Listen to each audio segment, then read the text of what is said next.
Hi, I'm Nina Kilbride. Welcome to Flexirac Legal Analysis in 4D.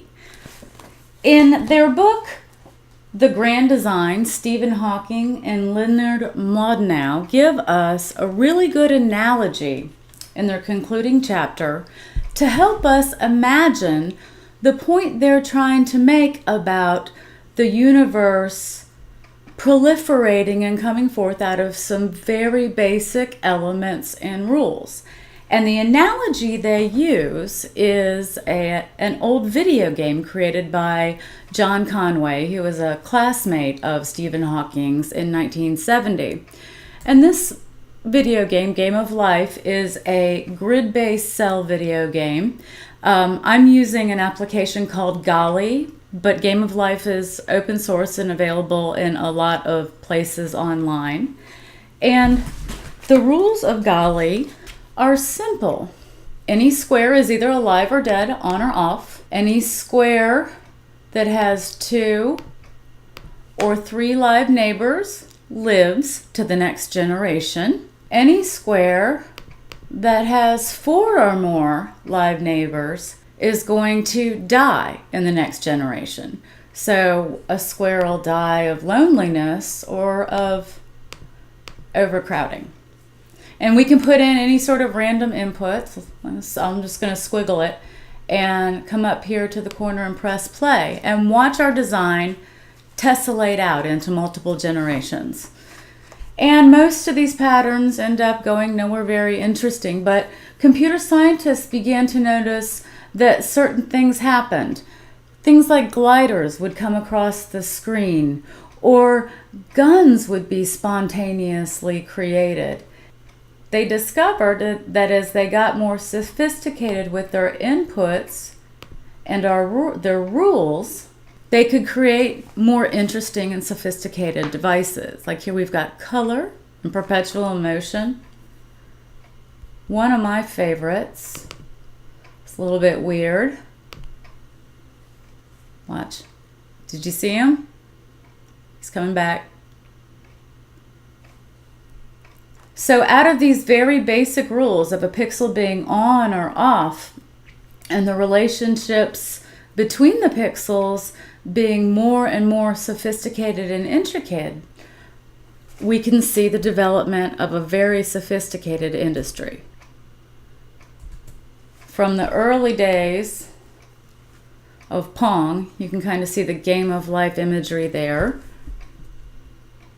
to the children's video game Minecraft, in which kids can build nearly anything and interact in virtual space with each other. Surprises can happen there.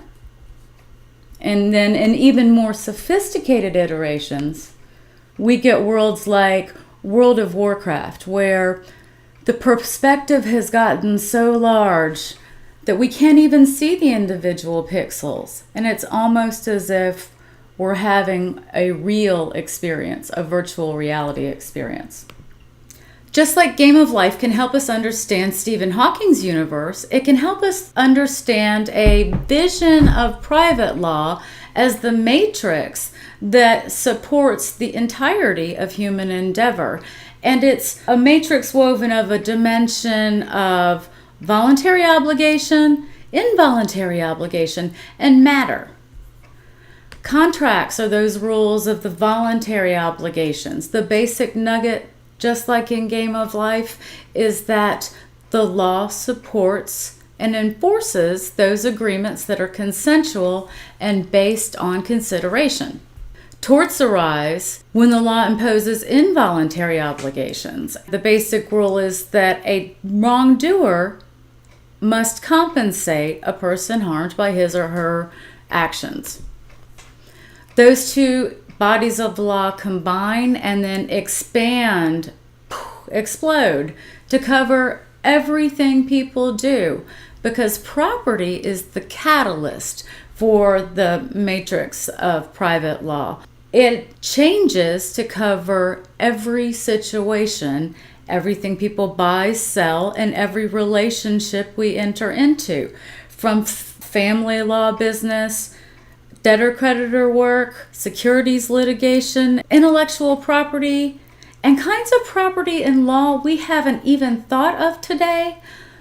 The web of private law is going to flex and adapt to provide a structure for whatever comes next.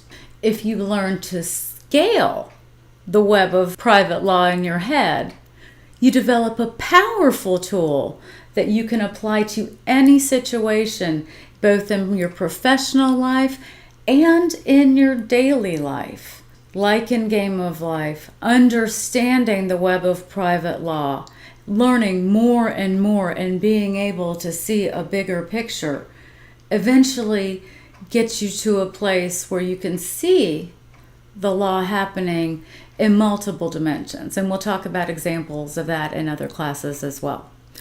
I'm Nina Kilbride. This is Flexerac Legal Analysis in 4D. Thank you for watching.